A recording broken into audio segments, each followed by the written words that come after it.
Je commence d'abord par la Zambie. J'ai deux messages que je répète, mais un message qui est imminent et l'autre qui aura lieu en août. Un qui est imminent et l'autre qui aura lieu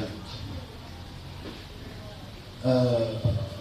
Décembre 2020, j'ai exprimé quelque chose de moi très important, que je vois l'un des chefs hiérarchiques, ou le chef hiérarchique, de ce que la Zambie tombait, pas le président, mais le chef.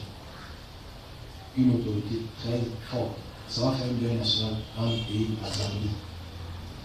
Donc, c'est ça qui parle anglais, c'est pray for Zambia because the expression of the will of God in 2020 December shows that a great leader that country is from.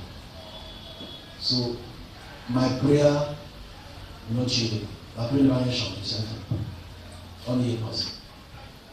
Et je continue pour la Zambie parce que les élections c'est bientôt. J'ai vu des troubles sévères. Des troubles sévères et historiques du pays de la Zambie. Ça va aller en juillet, août.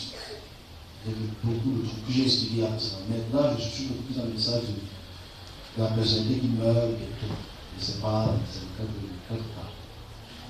Donc c'est triste que la famille de cette personne, cet homme, qui a déjà un certain âge aussi, puisse se préparer pour la suite.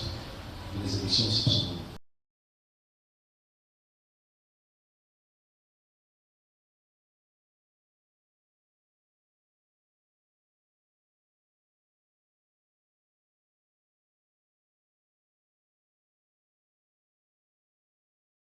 L'ancien président zambien, père de l'indépendance du pays, Kenneth Kaunda, est mort ce jeudi à l'âge de 97 ans. Il a dirigé la Zambie pendant 27 ans, jusqu'en 1991, lorsqu'il a accepté la tenue d'élections libres et qu'il avait été battu. Kenneth Kaunda avait conduit sans violence l'ancienne Rhodésie du Nord à l'indépendance en 1964, puis il avait conduit une politique socialiste sous un régime d'un parti unique, ce qui avait conduit le pays à une grave crise économique et sociale.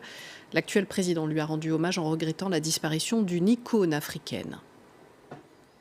Kenneth Kaunda, premier président de la Zambie, est décédé en début d'après-midi, ce jeudi 17 juin, à l'âge de 97 ans, dans un hôpital militaire de Lusaka, la capitale. Né le 28 avril 1924, il est considéré comme héros, après avoir mené son pays, la Rhodésie du Nord à l'époque, à l'indépendance. Il dirige la Zambie de 1964 à 1991, et retrouve une vie normale après la politique. Il devient activiste dans la lutte contre le VIH-Sida. L'annonce de son décès a causé une grande tristesse chez les populations. Je suis gagné par la tristesse. Je viens d'apprendre le décès de notre grand-père, le père fondateur de la Zambie, le docteur Kenneth Kaunda.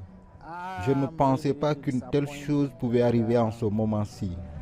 Nous avions été informés de sa maladie il y a de cela quelques jours, mais je viens juste d'apprendre que le vieux est parti.